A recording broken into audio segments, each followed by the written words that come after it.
2023년 9월 13일자 새벽 기도입니다. 찬송가 280장 찬송을 드립니다.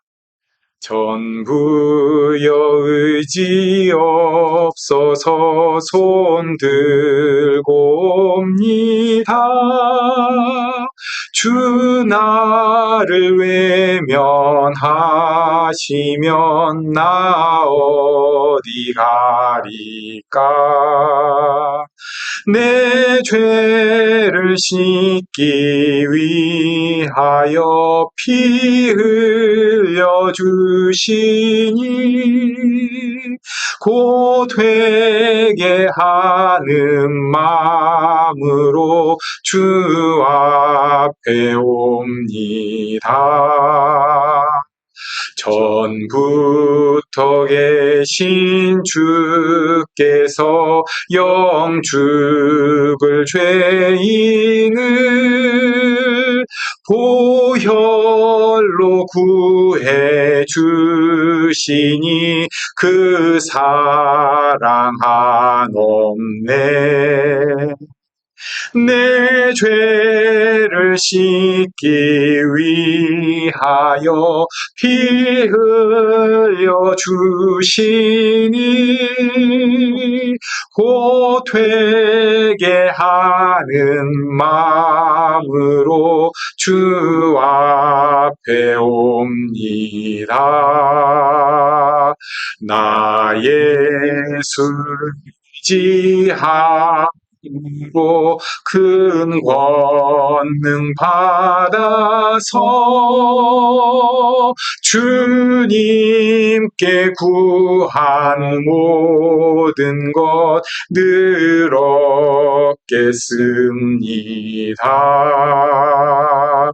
내 죄를 씻기 위하여 피 흘려 주시니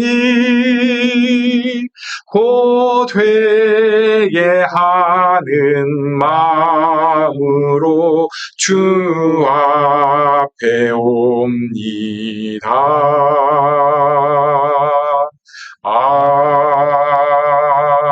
아멘. 하나님의 말씀 사무엘하 24장 말씀입니다. 사무엘하 24장 말씀을 저와 교독하시겠습니다. 여호와께서 다시 이스라엘을 향하여 진노하사 그들을 치시려고 다윗을 격동시키사 가서 이스라엘과 유다의 인구를 조사하라 하신지라. 이에 왕이 그 곁에 있는 군사령관 요압에게 이르되 너는 이스라엘 모든 지파 가운데로 다니며 이제 단에서부터 브엘세바까지 인구를 조사하여 백성의 수를 내게 보고하라 하니 요압이 왕께 아뢰되 이 백성이 얼마든지 왕의 하나님 여호와께서 100배나 더하게 하사 내 주 왕의 눈으로 보게 하시기를 원하나이다. 그런데 내 주 왕은 어찌하여 이런 일을 기뻐하시나이까 하되 왕의 명령이 요압과 군대 사령관들을 재촉한지라. 요압과 사령관들이 이스라엘 인구를 조사하려고 왕 앞에서 물러나 요단을 건너 갓 골짜기 가운데 성읍 아로엘 오른쪽 곧 야셀 맞은쪽에 이르러 장막을 치고 길르앗에 이르고 한딤 호스치 땅에 이르고 또 다냐에 이르러서는 시돈으로 돌아갑니다. 두로 견고한 성에 이르고 히윗 사람과 가나안 사람의 모든 성읍에 이르고 유다 남쪽으로 나와 브엘세바에 이르니라. 그들 우리가 국내를 두루 돌아 20날 만에 예루살렘에 이르러 요압이 백성의 수를 왕께 보고하니 곧 이스라엘에서 칼을 빼는 담대한 자가 80만 명이요 유다 사람이 50만 명이었더라. 다윗이 백성을 조사한 후에 그의 마음에 자책하고 다윗이 여호와께 아뢰되 내가 이 일을 행함으로 큰 죄를 여호와여 이제 간구하옵나니 종의 죄를 사하여 주옵소서. 내가 심히 미련하게 행하였나이다.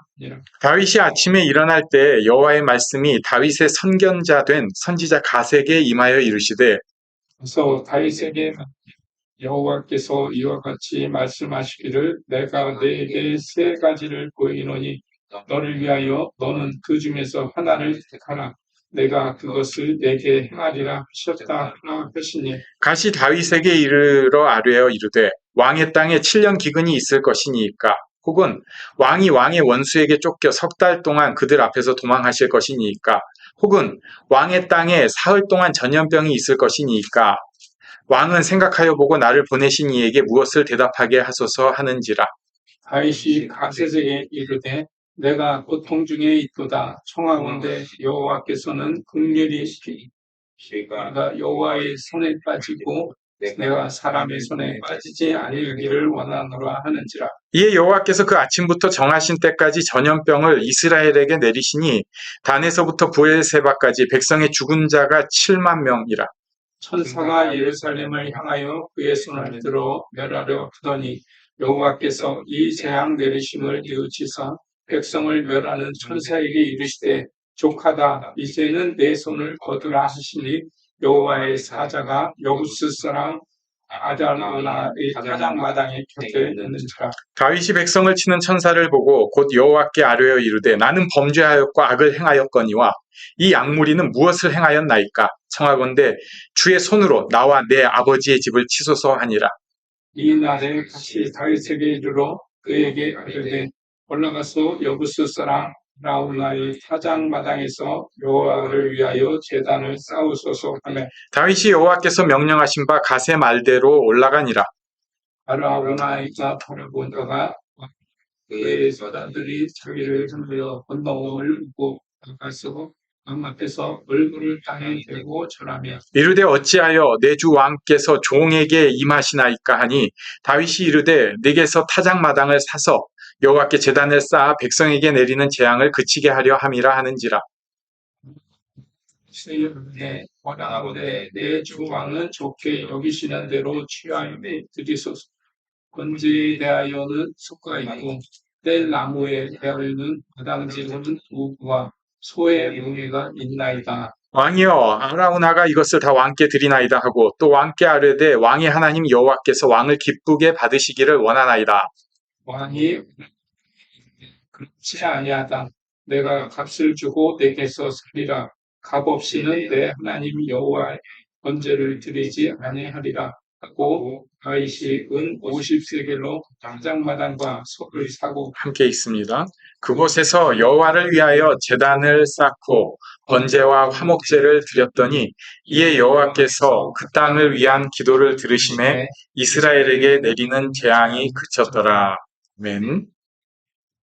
예, 사무엘하 24장입니다. 여기는 이제 다윗의 또 실책이 마지막으로 나오는데요. 그 1절에 보면은 조금 표현이 그래요. 여호와께서 다시 이스라엘을 향하여 진노하사 그들을 치시려고 다윗을 격동시키사 가서 이스라엘과 유다의 인구를 조사하라 하신지라. 그러니까 하나님께서 시키셨고 막 그렇게 우리가 받아들일 수 있는데 이것도 맞습니다. 그런데 이것은 좀 더 좀 명확하게 하면은 다윗을 격동시키신 그 뜻은 그러니까 어떤 면에서 우리의 일상의 삶의 생각이 아닌 더 높은 그 뜻의 생각, 예언에 대한 것처럼 그런 것이고 그 우리의 눈높이로 보면은 다윗이 자기가 격동된 거예요. 인구조사 해야겠다. 하고 싶다. 인구조사를 해서 우리 군인이 지금 얼마나 되는지 알아야겠다. 이 군인이 얼마가 되는지 정확하게 알면은 이걸로 이제 세금을 걷고요. 그리고 또 이 군인들 가지고 전쟁을 할 수가 있습니다. 근데 이것은 물론 하나님께서 원하시는 때 인구조사하는 게 그렇게 불법은 아닌데 지금 이 시점에서는 다윗이 인구조사를 하는 것이 하나님을 믿지 못하는 그 모습이었던 것으로 지금 보여집니다. 이 시기에는 그랬나 봐요. 그래가지고 요압이 그걸 말립니다.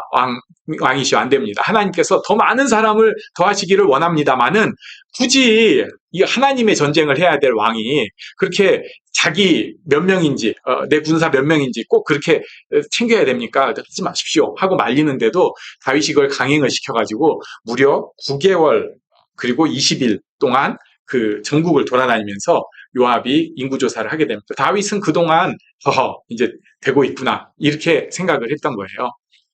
결국 이것으로 인해서 하나님 앞에 다윗이 큰 찔림을 나중에 받고, 이거 큰일 났다. 내가 잘못했다. 하나님 저를 용서해 주셔서 하는데, 이 범죄 때문에 뭐 세 가지 중에 하나를 고르라고 다윗이 한테 얘기하니까, 다윗이 사람에게 당하는 거 말고 하나님께서 하시는 거가 좋겠습니다 해가지고 전염병이 이제 4일 동안 오고, 예루살렘까지 이 전염병이 오려고 하는 순간 다윗도 회개하고 하나님께서 그것을 멈추셔가지고 멈춰지고, 그리고 아라우나의 타작마당에서 번제와 화목제를 드림으로 이 사건이 종결되는 것을 보여줍니다. 그래서 우리가 잠깐 생각을 했거든요. 우리의 그 덕동됨을 좀 생각을 해봐야 돼요. 사람이 미칠 때가 있어요. 안 그러는 게 정상인데 옆에서 말리는데도 기어코 죄 얘기를 걸어갈 때가 있습니다. 특히 이제 현대에서는 중독이 그런 일들을 일으킬 때가 있어요. 이게 안 돼요. 숨어서 하고요. 도저히 뭐 벌벌 떨려서 안 됩니다. 그리고 거기에 또 특히 약한 사람들이 있어요. 충동에 약한 사람들. 이런 사람들의 특징은 굉장히 똑똑한 것 같은데 매스미디어의 영향을 너무나 많이 받고, 왜냐하면 그게 이제 자극을 주거든요. 그래가지고 속에 있는 그 매스미디어가 주는 충동들이 계속 속에서 날이 서 있는 거예요. 그래가지고 그런 면에 욕구가 굉장히 많습니다. 그리고 그 욕구들을 다 충족을 못하기 때문에 당연하죠. 욕구의 충족은 세상에 없습니다. 계속 달라고 하지 채워지는 건 없어요. 그러다 보니까 불만족스럽고 불안하고 두렵고 미움이 계속 있을 수밖에 없습니다. 이게 현대인들한테 너무 많은 모습이에요. 근데 예수 믿는 우리라면 우리는 그런 격동됨이 있을 때 그런 우리 자신을 십자가에 못 박아야 됩니다. 내가 그리스도와 함께 십자가에 못 박혔나니 이제는 내가 산 것이 아니요 오직 내 안에 그리스도께서 사신 것이다 하는 마음으로 십자가에 못 박아야 합니다. 그리고 내가 그렇게 격동되는 게 거짓이라는 것을 자꾸 스스로에게 말하고 선포를 해야 돼요. 예를 들면 우리가 뭐 돈이 얼마가 있으면 행복하겠다. 거짓입니다. 네. 돈이 얼마가 있는 건 좋죠. 근데 그게 행복의 조건 아니에요. 내가 무슨 차를 사면은 행복하겠다. 뭐 좋죠. 근데 그 거짓입니다. 내가 내 인생에서 이러이러한 일이 있으면 내 모든 일이 해결될 것 같은 것은 거짓입니다. 자꾸 격동을 시키는 거예요. 내가 지금 뭔가를 지금 예를 들면은 담배 또는 어떤 동영상, 뭐 핸드폰 이런 게 아니면은 죽을 것 같은 모습일 때 거짓이에요. 그리고 내가 이제 거기에 넘어갔을 때 스스로 굉장히 또 자괴감을 느끼고 괴로워하는 그런 경우도 있습니다. 먼저 이게 거짓임을 기억하고 생각해야 되고, 하나님께서 지혜를 주셔서 여기서 내가 벗어날 수 있게 해달라고 기도해야 됩니다. 너무 중독이 심할 때는 그냥 무조건 끊고 멀리하는 수밖에 없어요. 그런데 그렇지 않은 경우에는 여기서 조절하고 멀어질 수 있도록 기도해야 돼요. 그럴 때 내 주변의 사람들이 고통받지 않고 내가 정말 축복의 통로로 살아갈 수 있습니다. 다윗도 여기서 약해서 넘어졌는데, 그러나 우리는 예수님 다음 사람들이잖아요. 우리가 다윗보다 많이 못났지만 이 면에서만큼은 다윗보다 하나님의 더 사랑을 입은 자처럼 행할 수 있었으면 좋겠습니다. 충동을 하나님 앞에 맡기고 샬롬을, 하나님의 주시는 샬롬을 누리는 우리가 되기를 바랍니다. 함께 기도하는 시간 갖겠습니다.